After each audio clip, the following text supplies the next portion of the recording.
Bismillahirrahmanirrahim. Innal hamdalillah nahmaduhu wa nasta'inuhu wa nastaghfiruhu wa nastahdihi wa natubu ilayh wa na'udzu billahi min shururi anfusina wa min sayyiati a'malina. Man yahdihillahu fala mudilla lahu ومن يضلل فلا هادي له أشهد أن لا إله إلا الله وحده لا شريك له وأشهد أن محمدا عبده ورسوله صلى الله عليه وعلى آله وصحبه وسلم تسليما كثيرا. أما بعد, ibu-ibu dan para akhwat, semoga Allah Subhanahu wa taala merahmatinya. Assalamualaikum warahmatullahi wabarakatuh.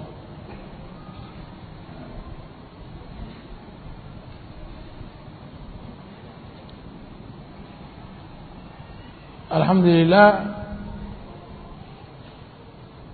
hari ini kita lanjutkan kajian ilmiah seputar wanita. Sebuah hadis yang diriwayatkan oleh Anas bin Malik. Kemudian hadis tersebut kita beri judul, yaitu keutamaan menjaga anak wanita. Keutamaan menjaga anak. An Anas bin Malik radhiyallahu anhu qala قال رسول الله صلى الله عليه وسلم من عال جاريتين حتى تبلغا جاء يوم القيامة أنا وهو كهاتين. رواه مسلم. Dari Anas bin Malik radhiyallahu anhu berkata, telah bersabda Rasulullah sallallahu alaihi wasallam, man 'ala, barang siapa 'ala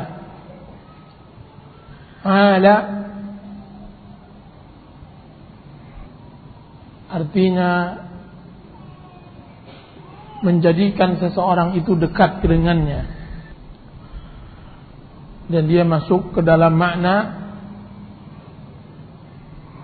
menghidupinya dan mendidiknya. Barang siapa yang menghidupkan atau memberi penghidupan dan mendidik dan menterbiah jariyataini. Jariyah bermakna anak gadis perempuan, sebagaimana ghulam anak laki-laki. Jariyataini, dua anak gadis. Hatta tablugha, sampai baligh. Jaa yaumal qiyamah, maka dia datang pada hari kiamat. Saya, kata Rasulullah SAW, wa huwa, dan dia, kahatain, bagaikan dua jari telunjuk saya. Maka Rasulullah SAW menggabungkan antara jari telunjuknya dengan jari tengahnya, kahatain. Hadis ini diriwayatkan oleh Imam Muslim.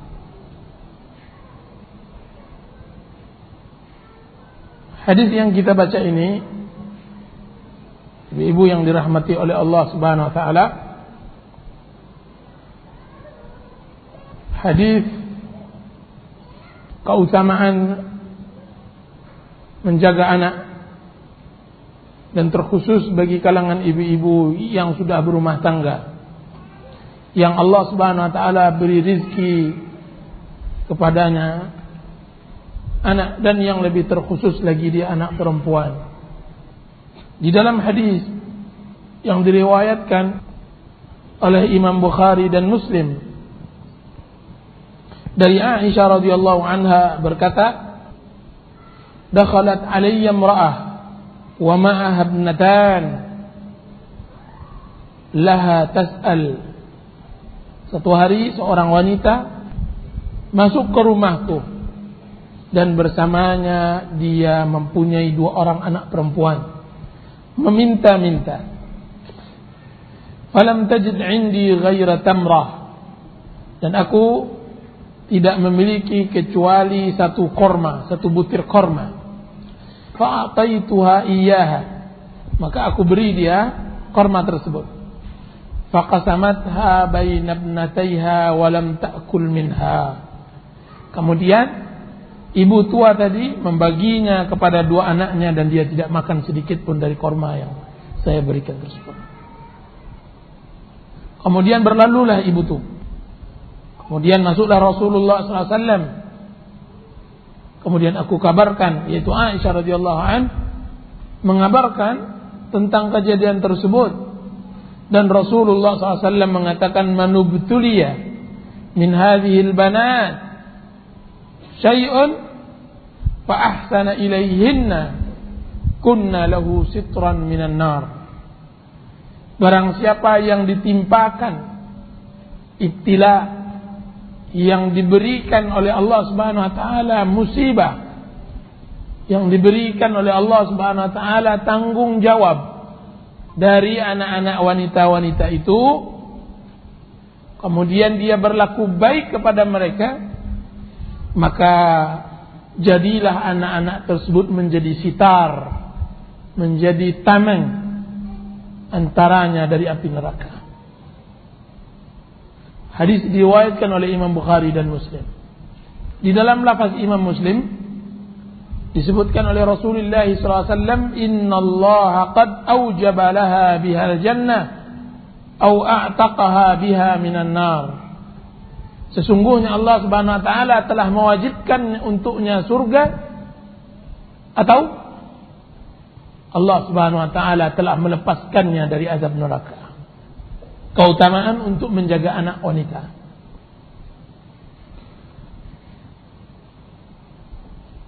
Ibu-ibu yang dirahmati oleh Allah Subhanahu wa taala, di dalam hadis Anas bin Malik yang diriwayatkan oleh Imam Muslim sebagai hadis yang jadi acuan kita pada hari ini, disebutkan 2 anak wanita. Di dalam hadis yang diriwayatkan oleh Imam Bukhari dan Muslim disebutkan anak-anak wanita, jika seandainya dia memiliki lebih. Di dalam hadis yang pertama dahulu, kita juga temukan hadis pertama kali kita bertemu, Rasulullah SAW mengatakan bahwasanya barang siapa yang didahului oleh 3 dari anak-anaknya dan dia bersabar, kemudian tidaklah anak-anak tersebut kecuali menjadi hijab baginya dari neraka. Datang seseorang wanita berkata kepada Rasulullah, ya Rasulullah, wasnain, 2 bagaimana ya Rasulullah? Maka Rasulullah SAW katakan wasnain, dan juga 2. Disebutkan oleh rawi hadis, jika seandainya ada yang mengatakan kepada Rasulullah SAW 1, niscaya Rasulullah SAW juga akan menyebutkan 1. Dan itu didukung oleh riwayat yang dia dhaif, diriwayatkan oleh Imam Tabrani rahimahullah di Mu'jamul Kabir dan Al-Kharaiti fi Makarimil Akhlaq, bahwasanya Rasulullah SAW bersabda, man kanat lahu bintun, barang siapa yang mempunyai seorang anak gadis, fa'addabaha fa'ahsana ta'dibaha, kemudian dia ajarkan, kemudian dia memperbagus cara mengajarkannya, wa'allamaha fa'ahsana ta'limaha, kemudian dia didik, kemudian dia bagus cara mendidiknya, wa asbagha 'alaiha min ni'amillahi 'alaiha,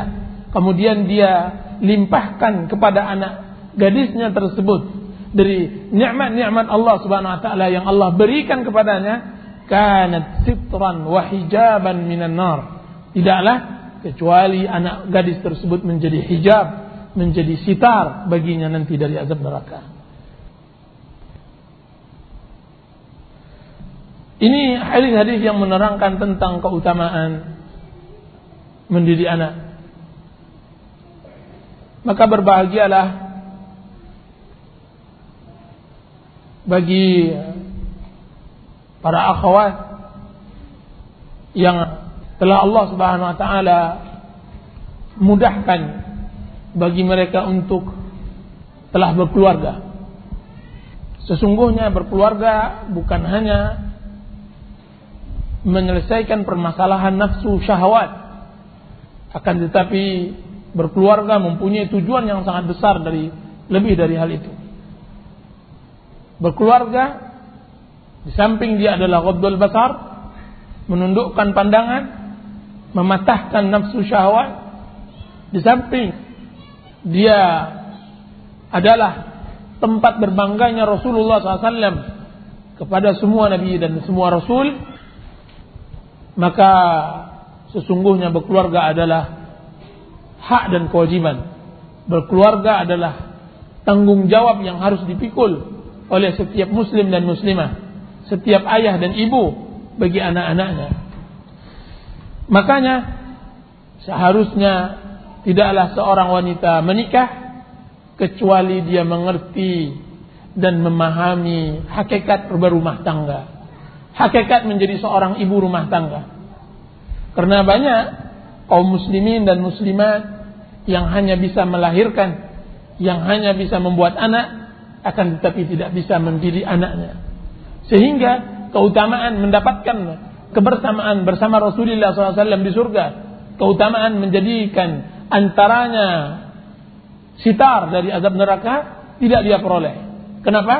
Karena tidak mengerti cara mendidik dan tidak mengerti cara menterbiah anak, dan melalaikan dari apa yang Allah telah amanahkan kepada kita semua dari anak-anak yang didik tersebut.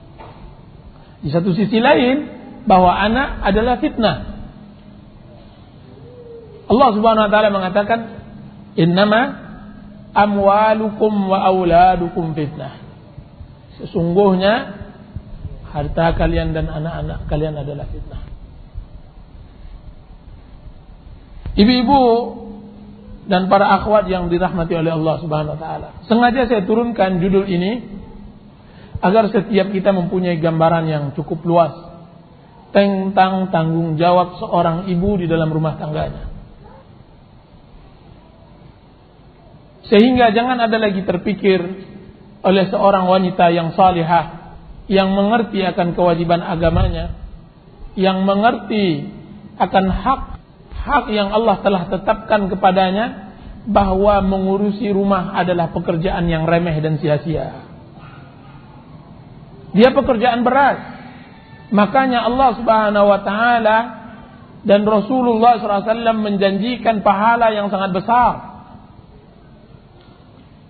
yang mungkin tidak diperoleh oleh laki-laki di luar dengan segala keletihan yang mereka berikan, segala tenaga yang mereka curahkan di luar tidak diperoleh sebagaimana diperolehnya oleh seorang wanita di rumahnya. Kenapa? Karena keutamaan seorang wanita tinggal di rumah, mendidik anaknya dan bersabar atas didikan tersebut adalah pahala yang sangat besar. Rasulullah SAW mengatakan dalam hadis ini, "Ana wa huwa kahatain." Saya dengannya begini di surga. Dekat sekali. Dekat. Dan yang datang kepada Aisyah radhiyallahu anha, siapa itu yang datang kepada Aisyah radhiyallahu anha? Seorang janda. Di samping dia harus mendidik anaknya dengan didikan agama yang baik, dia harus pontang-panting mencari rezeki di luar. Makanya Rasulullah SAW mengatakan, "Innallaha qad aujaba lahal jannah." Sungguhnya Allah telah mewajibkan untuknya surga. Dan dari keanehan di dalam banyak sejarah bahwa keberhasilan anak dididik di tangan janda-janda yang seperti ini. Kenapa? Kenapa banyak ulama-ulama dikeluarkan dari tangan janda-janda yang tidak mempunyai suami? Kenapa para ulama dilahirkan banyak dari tangan dari seorang tangan seorang ibu tanpa ayah bagi anak-anaknya. Kenapa? Karena sebenarnya wanita adalah perkasa dan kuat. Wanita mampu untuk berbuat tanpa pun laki-laki. Ini dia Rasulullah SAW meninggal. Kedua orang tuanya bukan hanya janda ya, tentunya anak yatim. Ini dia ulama-ulama besar. Imam Malik rahimahullah ta'ala. Siapa yang menjadikan Imam Malik Imam Darul Hijrah, imam yang paling besar di kota Madinah pada zamannya? Imam, salah satu imam mazhab yang 4, ibunya yang menjadikan. Ibu yang telah ditinggalkan oleh ayahnya. Pagi-pagi subuh ibunya telah memandikan Imam Malik. Kemudian dia rapikan baju anaknya tersebut, kemudian dia tepuk punggung anaknya, kemudian dia katakan, berangkatlah wahai anakku, ambil semua ilmu Rabi'atul Ra'i, gurunya Imam Malik. Ambil semua ilmunya, jangan sisakan sedikit pun. Dari mana datang kesemangat seperti ini? Dari rasa tanggung jawab dari seorang ibu tadi, bahwasanya dia sekarang sudah menduduki bukan hanya sebagai seorang ibu, kan, tapi juga sebagai seorang ayah yang harus mencari nafkah dan semacamnya. Sufyan Ats-Tsauri, Amirul Mukminin fil hadis. Siapa yang menjadikan dia Sufyan? Ibunya. Apa kata ibunya? Berangkatlah nak penuntut ilmu, biar aku cukupkan makanan dan biaya sekolahmu dengan pintalanku. Dengan pintalanku. Dan itu Sufyan Ats-Tsauri. Guru Imam Malik yang saya sampaikan tadi, Rabi'ah Ar-Ra'i. Siapa yang membesarkan Rabi'ah Ar-Ra'i? Dialah ibunya. Ibu yang telah ditinggalkan oleh suaminya berpuluh-puluh tahun. Adalah di Madinah seorang gadis dipinang oleh Abdurrahman,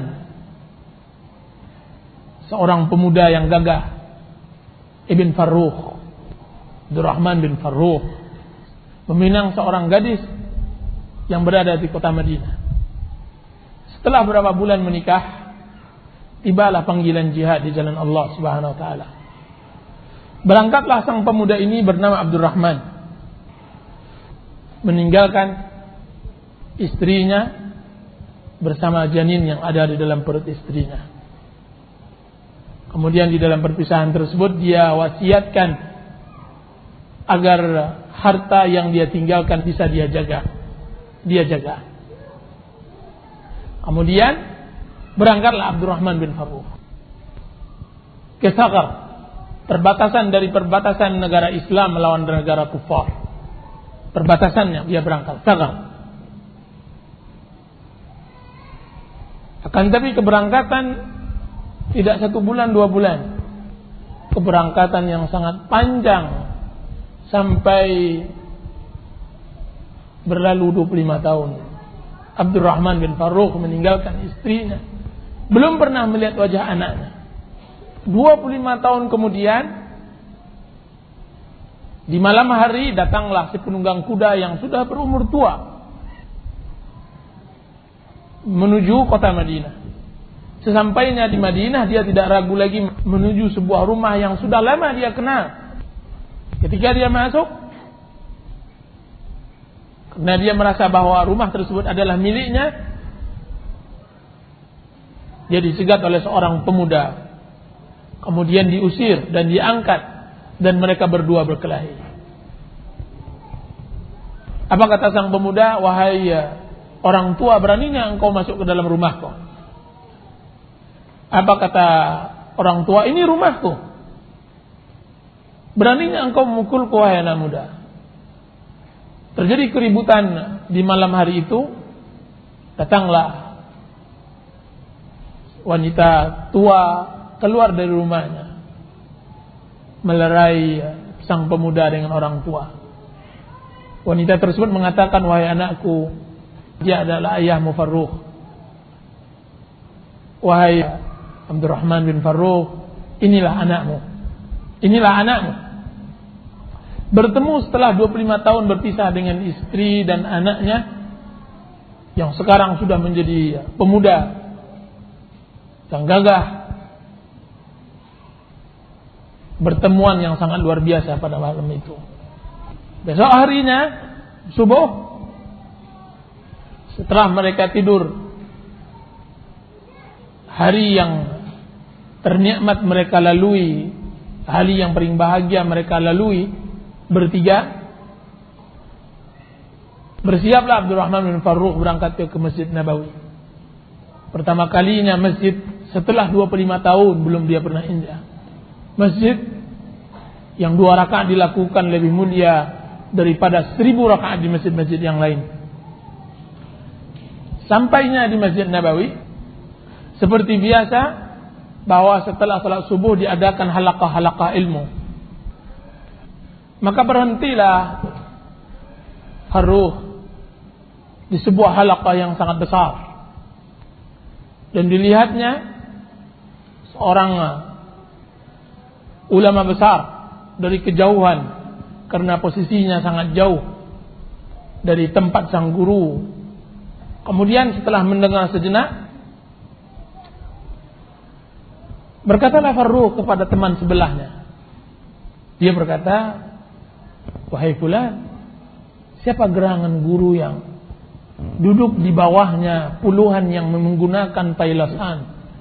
Tailasan adalah kopiah yang tinggi digunakan oleh ulama-ulama terkenal di Madinah. Menunjukkan bahwa murid-muridnya adalah ulama-ulama besar yang duduk di bawahnya dan dia tinggi dan dia mengajarkan. Apa kata kawan duduknya? Subhanallah. Apakah engkau orang baru di sini? Maka dia jawab, ya. Sudah 25 tahun saya berpisah dari kota Madinah. Apa kata teman duduknya? Ketahuilah, dialah Rabi'atul Ra'i. Rabi'atul Ra'i. Farruq tidak mengetahui siapa itu Rabi'atul Ra'i. Setelah selesai mendengarkan kajian, pulang dia kembali tempat istrinya. Setelah sarapan dan semacamnya, sang suami bertanya kembali tentang harta yang dia tinggalkan 25 tahun yang lampau. Nah, apa kata sang istri? Wahai suamiku, apakah engkau tadi subuh mendengar pengajian? Iya, saya mendengar pengajian. Saya melihatnya. Masya Allah, kajian yang sangat luar biasa. Dihadiri oleh ribuan murid. Apa kata istri tersebut? Bagaimana jika seandainya Allah gantikan harta yang kau tinggalkan tersebut dengan anak yang duduk seperti duduknya ulama yang engkau lihat tadi subuh? Apa katanya? Wahai istriku, jangankan harta yang aku tinggalkan itu sebagai penggantinya, dunia dengan segala isinya saya rela. Saya rela, saya mau. Apa kata istrinya? Ketahuilah wahai suamiku, bahwa yang duduk tersebut adalah anakmu, dengan harta yang engkau infakkan terhadapku. Telah saya tunaikan amanahmu dan telah saya letakkan sesuai dengan posisinya. Semua harta yang engkau berikan kepadaku tersebut, aku peruntukkan untuk pendidikan anakmu tersebut. Maka dialah Rabi'atul Ra'i, imam dari hijrah, guru besar Imam Malik rahimahullahu ta'ala. Jadi begitu besarnya kedudukan seorang ibu dan seorang wanita di dalam mendidik anaknya, maka seharusnya hal ini harus dimengerti oleh setiap muslim dan muslimah yang telah diberikan oleh Allah Subhanahu wa taala nikmat anak dan semacamnya. Di dalam mendidik anak ada beberapa sifat yang harus dimiliki oleh seorang ibu. Di antara sifat tersebut saya tidak menyebutkan semua sifat, akan tetapi sebagian sifat saja yang penting. Yang pertama adalah kesalehan. Seorang pendidik, seorang ibu, seorang murabbiyah, hendaklah dia saleh pada dirinya, sehingga mewarisi saleh tersebut terhadap anak-anaknya. Kesalehan tersebut harus ada pada setiap ibu. Jika seandainya ingin pendidikan kita berhasil pada anak-anak, kita harus saleh, baik. Kesalehan ini sering dilakukan oleh salaf. Apa kata sebagian salaf? Wahai anakku, ketahuilah berapa banyak salat aku tambahkan demi pengharapan kebaikan terhadap dirimu. Berapa banyak salat aku tambahkan, aturan saya tidak melakukan salat lagi, akan tapi demi kebaikan engkau aku melakukan salat lagi. Kesalehan orang tua akan mengakibatkan anak saleh secara umum. Allah Subhanahu wa taala mengatakan dalam surat At-Tur ayat 21, "Walladzina amanu wattaba'athum dzurriyyatuhum biimanin alhaqna bihim dzurriyyatahum." Dan orang-orang yang beriman, maka kami ikuti penerus-penerus mereka, kami ikuti generasi-generasi mereka, kami ikuti keturunan mereka, yaitu keturunan orang-orang yang beriman dengan iman yang serupa. Alhaqna bihim dzurriyyatahum, maka kami jadikan keturunan mereka tersebut menyusul orang tua mereka. Sesungguhnya anak singa tidak akan bisa menjadi singa kecuali keluar dari ibu singa. Dzaka syibilu min dzakal asad, kata orang Arab. Anak singa yang baru lahir, dia keluar dari induk singa. Tidak akan pernah sesuatu yang baik kecuali akan mengeluarkan yang baik. Lebah yang baik mengeluarkan madu yang baik yang serupa. Akan tetapi sesuatu yang bengkok dia tidak akan pernah mengeluarkan sesuatu yang lurus. Rasulullah SAW mengatakan, "Iyyakum wa khadra'ad diman." Jauhilah oleh kalian memilih seorang wanita yang cantik. Iyyakum wa khadra'ad diman. Dikatakan oleh para sahabat Rasulullah, apa itu khadra'ud diman ya Rasulullah? Dijawab oleh Rasulullah SAW, imra'atun jamilah fi manbati su'. Seorang wanita cantik di lingkungan yang buruk, di keluarga yang buruk. Fa innal irqa dassas, sesungguhnya gen itu meniru, mengalir, menurun. Jika seandainya dia mempunyai gen yang baik, maka akan mengalir kebaikan. Jika seandainya gen itu tidak baik, maka dia akan mengalir keburukan. Ini yang dipahami oleh seorang mulham seperti Umar bin Khattab radhiyallahu anhu. Ketika dia berjalan dari rumah ke rumah, dari rumah rakyatnya, kemudian dia mendengar dialog seorang gadis belia dengan seorang ibunya. Apa kata ibunya? Wahai anakku, cepatlah ambil air. Cepatlah ambil air, kita aduk dan kita campur air tersebut dengan susu agar banyak jumlah susunya. Kiranya sang ibu menjual susu. Apakah dikata gadis tersebut, wahai ibu, bukankah Amirul Mukminin Umar bin Khattab radhiyallahu anhu telah memerintahkan kita dan melarang kita untuk mencampur air dengan susu? Maka apa kata ibu tadi? Didengar oleh telinga Umar bin Khattab radhiyallahu anhu di luar rumah. Apa katanya? Wahai anakku, sesungguhnya Umar tidak melihat kita. Sesungguhnya Umar tidak melihat kita. Apa kata sang gadis? Katakannya, ya Ummah, law kana Umar la yarana, fa inna Rabba Umar yarana. Wahai ibuku, jika seandainya Umar tidak melihat kita, maka sesungguhnya Rabb Umar melihat kita. Apa yang terdetik di hati Umar? Umar melonjak kegirangan, maka dia kumpulkan anaknya semuanya. Dia kumpulkan semuanya. Abdullah, Asim, Ubaidillah, semua anak-anaknya yang laki-laki dikumpulkan. Apa kata Umar? Anak-anakku semua, saya mendapatkan mutiara. Saya mendapatkan mutiara. Apa itu wahai ayah? Saya dapatkan gadis yang saleh, maka nikahilah dia. Siapa di antara kalian yang ingin menikahinya? Semuanya tertunduk diam, semuanya terpaku. Apa kata Umar menghardik anak-anaknya? Jika seandainya tidak ada di antara kalian yang mau mengambil gadis tersebut, maka ayah kalian yang akan maju. Maka berkata Asim, saya wahai ya abata. Berkata Asim, saya wahai ayah, pinangkan dia untuk saya. Maka datanglah Umar kepada ibu tersebut meminang gadis yang salihah. Apa hasilnya? Dari pernikahan yang gen salih tersebut, gen Umar bertemu dengan gen wanita salihah tersebut, hasilnya keluar seorang cucu bernama Umar bin Abdul Aziz, Khalifatul Rashid. Sesungguhnya Umar bin Abdul Aziz, neneknya adalah wanita gadis yang salihah tersebut. Gadis pemeras susu onta yang dijual oleh ibunya.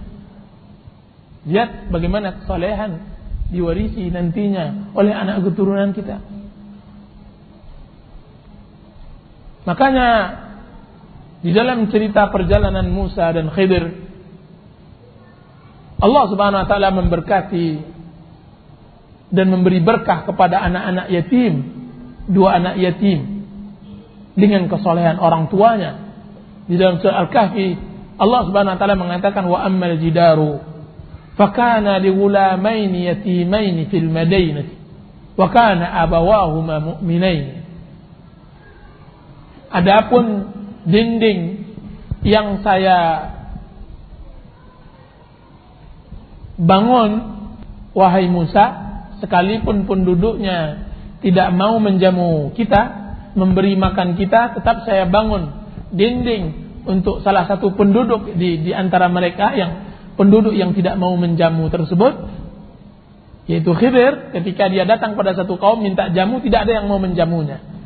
Tiba-tiba dia lihat oleh Musa, Khidir sedang membangun dinding di rumah salah satu penduduk rumah yang menolak Musa dan Khidir. Menjadi pertanyaan oleh Musa, kenapa engkau bangun di saat mereka tidak menjamu engkau? Apa kata Khidir? Adapun dinding yang saya bangun ini wahai Musa, maka dia adalah milik dua anak kecil yang yatim. Adalah kedua orang tua mereka saleh. Maka tahtahu kanzul lahuma, bahwa di dalam dinding tersebut ada harta karun yang Allah sengajakan nantinya Allah bukakan ketika mereka dewasa. Allah simpankan. Saya sengajakan, saya tutup harta karun ini nanti setelah mereka besar, biar mereka yang memecahkan dinding yang saya bangun ini. Kenapa Allah berikan harta karun ini? Karena kesalehan kedua orang tuanya. Lihat, bagi ibu-ibu bagaimana kesalehan berpengaruh pada anak dan semacamnya. Sifat yang kedua yang harus dimiliki oleh seorang murabbi adalah ar-rifqu, lembut. Di dalam hadis disebutkan maka ar-rifqu fi syai'in illa zana. Tidaklah kelembutan diletakkan pada sesuatu kecuali akan memperbagusnya. Dan tidaklah kekerasan diletakkan pada sesuatu kecuali akan mengotorinya. Kelembutan dimanapun diletakkan maka dia akan memperbagus orang tersebut. Terutama di dalam masalah mendidik anak, hendaklah lemah lembut. Jangan biasakan ucapan-ucapan yang kotor, yang keras. Jangan biasakan memukul, terutama memukul muka. Jangan biasakan menghardik. Jangan biasakan sesuatu yang tidak layak disampaikan kepada anak. Akan tapi ucapkanlah dengan ucapan yang lembut. Yang ketiga, tafarruh. Fokus di dalam mendidik anak. Mendidik anak hendaklah fokus. Karena tugas yang paling berat adalah membentuk seseorang. Paling berat. Dan yang paling berhak dibentuk seseorang tersebut adalah anak kita. Dari darah daging kita. Akan tapi bekerja di luar, masuk jam 8 keluar jam 5 itu pekerjaan yang mudah. Murah.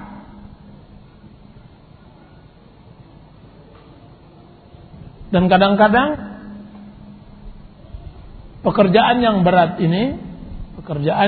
ini kita korbankan demi untuk mendapatkan gaji 1.600.000, 1.500.000 dan semacamnya.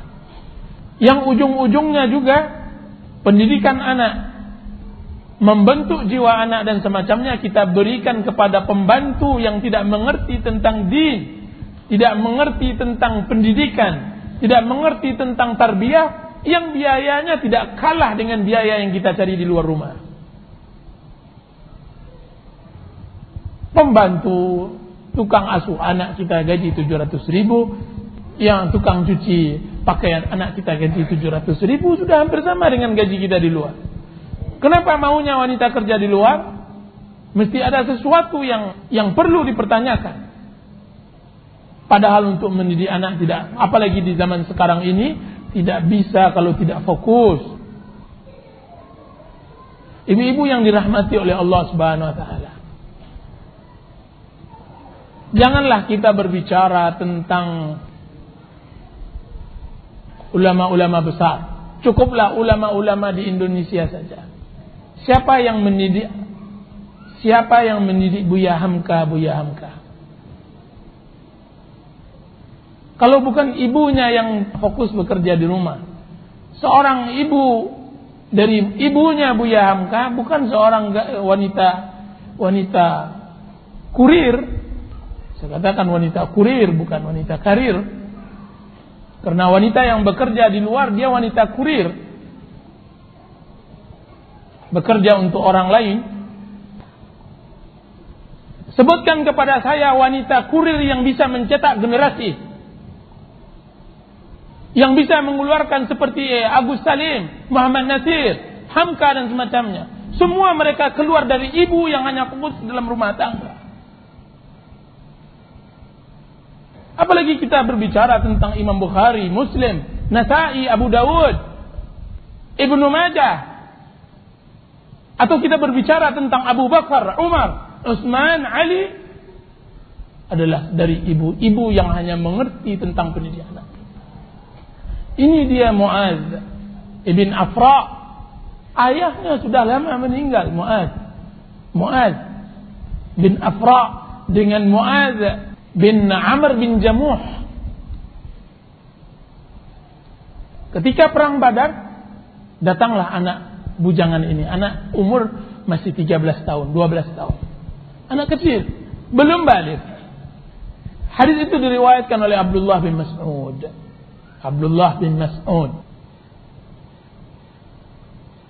Apa katanya? Wahai paman, wahai om, tunjukkan saya yang bernama Abu Jahal. Tunjukkan saya mana Abu Jahal tersebut.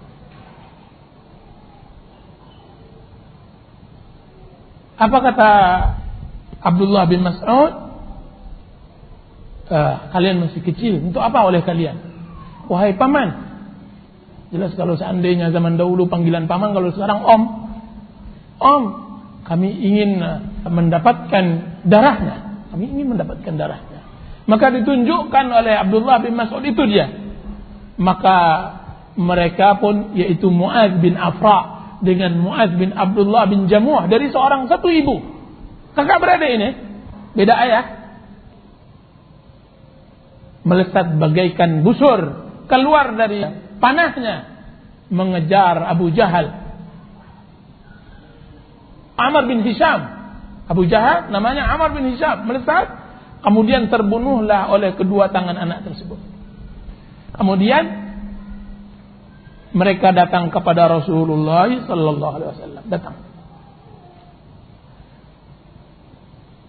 Apa kata mereka berdua? Kata Mu'adz, ya Rasulullah, kami telah membunuh Amr bin Hisham, Abu Jahal. Kami telah membunuhnya. Apa kata Rasulullah SAW? Mana pedang kalian? Coba lihat mana yang berdarah. Dilihatnya kiranya kedua-duanya berdarah. Yaitu kedua pedang-pedang tersebut berdarah. Apa kata Rasulullah SAW? Ya udah, berarti kalian berdua yang membunuhnya. Ibunya ini seorang wanita. mendidik anaknya seperti Mu'adz. Makanya di dalam dunia pendidikan, kepercayaan diri hal yang sangat penting ditanamkan kepada anak-anak. Dan kebetulan kita di Indonesia ini, kita dilahirkan di suatu bangsa yang memang fitrahnya tidak punya kepercayaan diri. Ibu-ibu, maka kita tidak mempunyai kepercayaan diri, minder. Berbeda dengan orang Arab, berbeda dengan orang Afrika, berbeda dengan orang Barat. Ditambah lagi dengan penjajahan yang sudah beratus tahun menghimpit kita, sehingga kita sulit mendapatkan orang yang percaya diri. Nah, kewajiban kita sekarang ini, ketika kita menyadari bahwa kita dilahirkan di lingkungan yang tidak mengajarkan tentang percayaan diri yang kuat kepada anak, maka harus sedini mungkin ditanamkan kepercayaan diri itu kepada anak-anak. Banyak pendidikan kita yang salah di dalam cara seperti ini.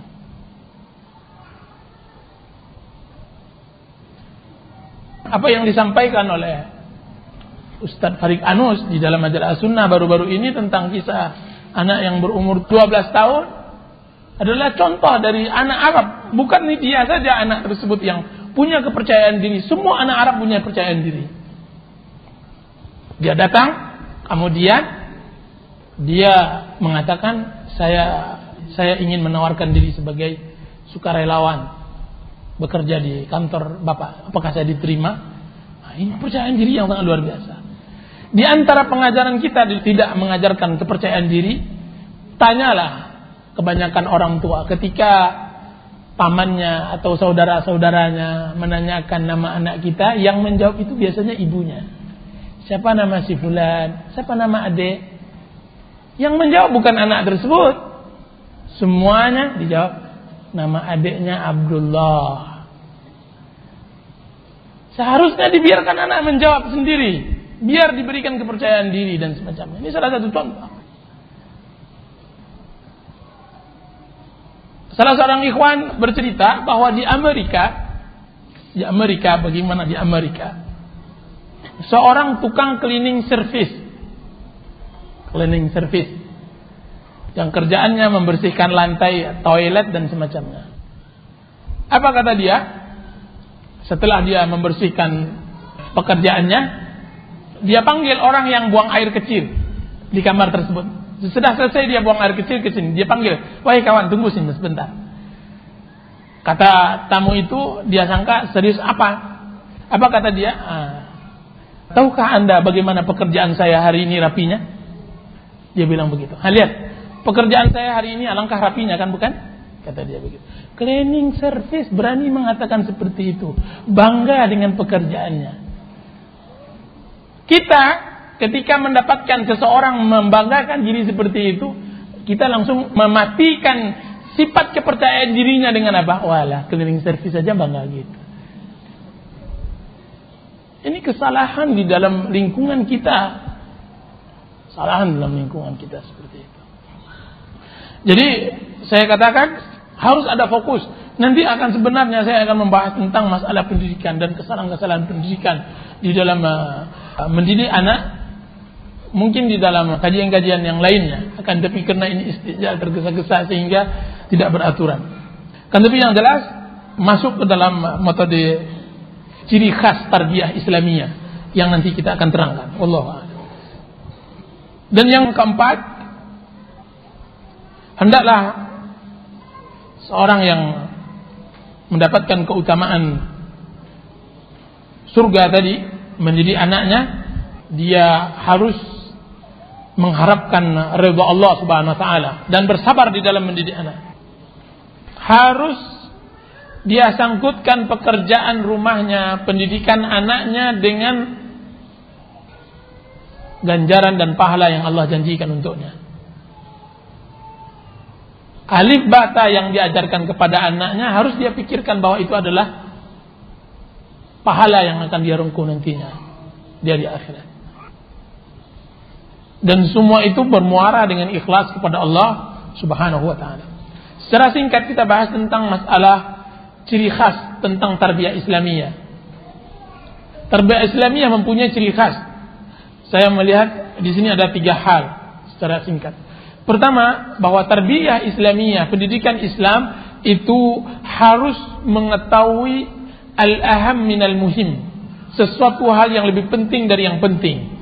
Janganlah ajarkan anak hal yang penting kemudian meninggalkan hal yang lebih penting. Ini harus ada. Ketika Anda telah mendapatkan rezeki seorang anak gadis dan semacamnya, Anda harus mempunyai schedule, jadwal mingguan, tahunan, bahkan jadwal sampai dia menikah, sampai dia mendapatkan seorang bujangan pujaannya. Apa jadwal Anda untuk mencetaknya? Dahulukan tentang itu yang lebih penting dari yang penting. Jangan didik anak belajar bahasa Inggris dahulu sebelum bahasa Arab. Salah kaprah, itu berarti tidak mendidik anak yang lebih penting dari yang penting. Jangan antarkan anak kepada pendidikan mencari dunianya, kemudian melalaikan kehidupan akhiratnya. Ini zalim dan termasuk melalaikan amanah Allah Subhanahu wa taala. Jangankan untuk mendapatkan pahala, bahkan bisa saja dia akan mendapatkan dosa. Jadi hendaklah bahwa ciri khas di dalam pendidikan tarbiyah Islamiyah ini adalah taqdimul aham minal muhim, mendahulukan hal yang lebih penting dari yang penting. Saya berkeinginan bahwa di setiap pikiran ibu-ibu yang mempunyai anak, hendaklah dia sudah menjadi seorang pendidik yang memikirkan mana yang lebih maslahat untuk anaknya dan mana yang tidak. Kapan anaknya membetulkan bacaan tajwidnya dan kapan tidak. Kapan anaknya memulai membaca Al-Quran dan menghafalnya dan semacamnya. Kapan anaknya mulai belajar ilmu agama dan kapan belajar ilmu pengetahuan dan semacamnya. Kapan anaknya belajar adab dan akhlak. Nah, ini taqdimul aham minal muhim. Dan juga yang perlu juga diketahui bahwa yang kedua di antara ciri khas tarbiyah Islamiyah yang selalu digembar-gemborkan oleh ulama-ulama kita adalah at-tadrij, berangsur-angsur. Tidak boleh langsung dimasukkan maklumat-maklumat kepada anak tersebut, langsung nggak bisa. Harus bertahap, berangsur-angsur. Itu yang disebut murabbi rabbani. Seorang pendidik rabbani, dialah orang yang mengajarkan ilmu yang kecil sebelum ilmu yang besar. Walakin, sebagaimana yang disebutkan oleh Allah Subhanahu wa taala dalam surah Al-Imran, walakin kunu rabbaniyina bima kuntum tuallimuna al-kitaba wa bima kuntum tadrusun. Akan tapi jadilah kalian wahai ibu-ibu, sebagaimana juga bapak-bapak, menjadi orang-orang rabbani, mengajarkan ilmu yang kecil semua ilmu yang berat. Sebagaimana kalian telah belajar Al-Quran dan sebagaimana kalian telah pelajari ilmu-ilmu yang lain. Jadi tadris, bertahap mendidik anak. Yang ketiga, seorang pendidik yang mempunyai tarbiyah Islamiyah, ciri khas tarbiyah Islamiyah, bahwa pendidik tersebut mempunyai gambaran yang sempurna tentang tarbiyah Islamiyah itu, mulai A sampai Z. Jadi maksud saya, dia sudah mengetahui ketika dia baru menikah saja bagaimana dia menjadi seorang pendidik yang ulung. Dia tahu kapan dia mengajarkan matematika kepada anaknya, kapan dia mengajarkan Al-Quran, kapan dia mengajarkan tahfiz Quran, kapan dia mengajarkan anaknya nahu, kapan mengajarkan mustalah hadis, kapan dia mengajarkan begitu seterusnya. Dia tahu itu. Kalau dia tidak tahu, dia akan konsultasi. Dan perlu juga digarisbawahi yang sering kita salah di dalam masalah ini, bahwa tarbiyah Islamiyah itu tidak hanya ma'rifah saja, ilmu saja, ilmu pengetahuan saja. Kalau seandainya ilmu pengetahuan kosong dari adab dan akhlak, maka dia sama dengan kita mengajarkan seorang munafik. Orang yang berilmu akan tapi tidak mempunyai akhlak. Akan tapi ketahuilah bahwa tarbiyah Islamiyah yang dimaksudkan oleh Islam, dia adalah gabungan antara ma'rifah, beberapa ilmu pengetahuan din dan dunia, dengan ilmu syariat yang di dalamnya adalah adab dan akhlak. Dan iman dan takwa. Berarti kalau seandainya saya dapat gabungkan bahwa seharusnya pendidikan yang ibu-ibu berikan kepada anak ada 4 hal. Pertama, pengetahuan. Akan tapi pengetahuan ini sebenarnya nomor terakhir. Yang kedua adalah iman, takwa. Dan itu berbeda dengan pengetahuan. Saya tidak samakan itu dengan pengetahuan. Karena iman kaitannya dengan hati. Dan yang ketiga adalah adab dan akhlak. Dan yang keempat ialah keterampilan. Dan ini harus sebanding. Ini semua berbeda. Kita mendidik seorang anak harus mempunyai keempat-empat ini. Makanya salah seorang ibu yang semenjak kecil sudah diajarkan, ditalkinkan hafalan Al-Quran, telah ditalkinkan metode Iqra, sudah ditalkinkan membaca huruf abjad, sudah ditalkinkan mengenal huruf angka 2, angka 3 dan semacamnya, akan tapi tidak pernah diajarkan bagaimana berakhlak, bagaimana beriman, bagaimana beradab, bagaimana punya kemandirian dan keterampilan. Ini salah di dalam mendidik anak. Dan bahkan kalau bisa pengetahuan ini, ma'rifah yang seperti ini mungkin agak diakhirkan. Karena pendidikan anak yang pada masa usia dini, dia sangat butuh adab. Karena anak suka bertaklid, maka dia butuh akhlak. Karena anak suka bertanya, maka dia butuh iman, kepercayaan kepada Allah Subhanahu wa taala. Siapa yang menciptanya, siapa yang dan semacamnya. Kemudian keterampilan dan pengetahuan baru disamaratakan sesuai dengan kemampuannya. Jadi salah mendidik anak kecil-kecil sudah diajarkan bahasa Inggris, stres anaknya. Sebagaimana yang disebutkan oleh ikhwan kita, anak baru TK sudah diajarkan bahasa dusta. Tulisannya one, panggilannya uwan, artinya cie. Ini musibah ini. Anak bingung, yang benar itu yang uwan, one atau cie. Sebab kalau uwan paman, kalau one ibu. Kalau cie yang kecil kan gitu kan gitu. Jadi harus diajarkan anak hal-hal yang masuk oleh akalnya. Saya tidak menghalangi untuk mengajarkan bahasa Inggris, akan tetapi sesuaikan dengan kadar kemampuannya. Kan tapi perhatikan dahulu adab dan akhlak. Adab dan akhlak. Seyogianya saya akan turunkan berapa adab yang Rasulullah SAW tanamkan jauh sebelum dia menanamkan ma'rifah dan pengetahuan. Jauh sebelum Rasulullah SAW mengajarkan bacaan kepada anak-anaknya, Rasulullah SAW telah ajarkan adab dan iman. Abdullah bin Abbas diajarkan oleh Rasulullah SAW yang katakan, ya gulam, ihfazillah yahfaz. Wahai anakku, wahai anak kecil, wahai Abdullah bin Abbas, jagalah Allah, niscaya Allah akan menjagamu. Ini bagian mana ini? Poin yang 4 yang saya terangkan ibu-ibu. Masalah iman. Ihfazillah tajid tujaha. Jagalah Allah, niscaya engkau akan dapatkan Allah di hadapanmu. Ini masalah iman. Ketika Abdullah bin Abbas ketika makan menjalar ke depan, ke kiri dan ke kanan, apa kata Rasulullah SAW? Ya gulam, samillah, wahai anak kecil, kalau seandainya engkau makan, ucaplah bismillah. Wa kul biyaminika, makanlah dengan tangan kananmu. Wa kul mimma yalika, dan makanlah yang ada di sekitarmu. Ini apa ini? Adab.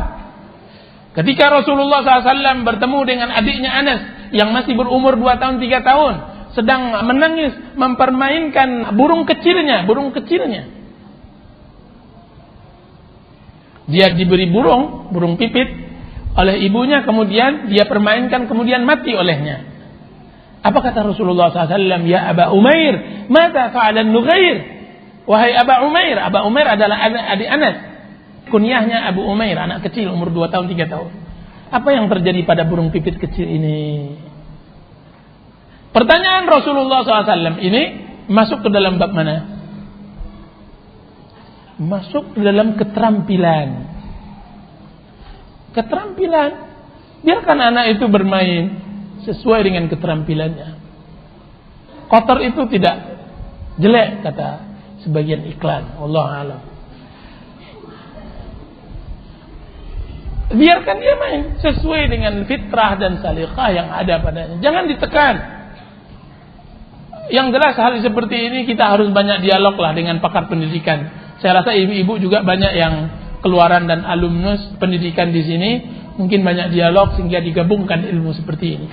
Dan perlu saya garis bawahi bahwa Islam bukan berarti egois dengan apa yang ada dimilikinya. Seorang ustadz tidak egois dengan apa yang dimiliki, dalam artian yang hanya dia ketahui itu yang baik. Semua yang diketahui oleh orang itu tidak baik. Itu enggak benar. Bahwasanya di dalam masalah pendidikan anak itu harus disesuaikan dengan lingkungan, dengan keadaan, dengan zaman, dengan waktu, dengan budaya, dengan umur dan semacamnya, dan itu harus dipelajari dan harus disosialisasikan dan harus dispesialisasikan oleh orang-orang yang memang takhasus di dalam bidang itu. Dan jelas dalam bidang ini adalah orang-orang yang di dalam pendidikan anak, psikolog anak dan semacamnya, yang semuanya ibu-ibu harus sering konsultasi. Kalau memang tidak bisa berkonsultasi, beli buku-buku tentang pendidikan anak, pelajari. Dan juga di samping itu juga jangan lupa mempelajari pendidikan tarbiyah Islamiyah yang juga tidak kalah banyaknya telah dikarang oleh ulama-ulama kita. Ini yang dapat saya sampaikan karena waktu sangat terbatas sekali. Kalau tidak saya berbicara banyak tentang masalah pendidikan anak, ini yang bisa kita sampaikan. Wassallallahu ala nabiyina Muhammadin wa ala alihi wa sahbihi wasallam. Wassalamualaikum warahmatullahi wabarakatuh. Ibu-ibu yang dirahmati oleh Allah Subhanahu wa taala, di sini banyak pertanyaan sekali. Tadi Ustaz mencontohkan ulama di Indonesia, Buya Hamka. Apakah beliau berakidah salaf dan manhaj salaf? Tidak, Buya Hamka tidak bermanhaj salaf. Akan tapi sangat sulit wanita-wanita zaman sekarang mengeluarkan seperti Buya Hamka, melahirkan seperti Buya Hamka. Ibu-ibu tidak bisa melahirkan lagi anak seperti Buya Hamka, kecuali ibu-ibu yang dirahmati oleh Allah Subhanahu wa taala.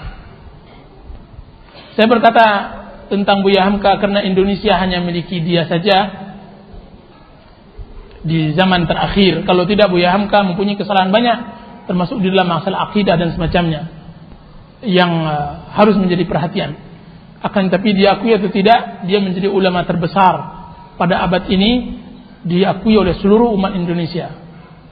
Saya tidak mengatakan bahwa dengan mencontohkan Buya Hamka berarti semuanya dia adalah baik, tidak.